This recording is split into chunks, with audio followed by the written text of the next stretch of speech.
সাবেক শিল্প প্রতিমন্ত্রী ও আওয়ামী লীগ নেতা কামাল আহমেদ মজুমদার ঘোষণা দিয়েছেন, তিনি আর কখনো আওয়ামী লীগের রাজনীতিতে যুক্ত থাকবেন না। একদম অব্যাহতি রাজনীতি থেকে আপনারা বলছেন না স্যার, এবং আওয়ামী লীগের সাধারণ সদস্য পদ থেকে অব্যাহতি। আজ সোমবার ঢাকার মেট্রোপলিটন ম্যাজিস্ট্রেট আদালতের কাঠগড়ায় দাঁড়িয়ে তিনি এই ঘোষণা দেন। আদালতে হাজির হওয়ার পর কামাল আহমেদ মজুমদার বলেন, আমি রাজনীতি থেকে সম্পূর্ণ অব্যাহতি নিলাম, আওয়ামী লীগের সাধারণ সদস্য পদ থেকেও সরে দাঁড়ালাম।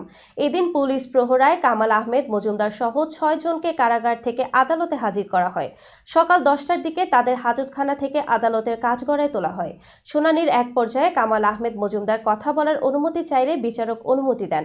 আক্ষেপ প্রকাশ করে তিনি বলেন, আমার বয়স ৭৬ বছর, চোখের সমস্যায় ভুগছি, ৭০% দৃষ্টিশক্তি নষ্ট হয়ে গেছে, আমার পরিবারের খোঁজও নিতে পারছি না, আমি মৃত্যুর আগ পর্যন্ত আওয়ামী লীগের রাজনীতির সঙ্গে আর যুক্ত থাকব না, এখন থেকে সাধারণ সদস্য পদ থেকেও পদত্যাগ করলাম।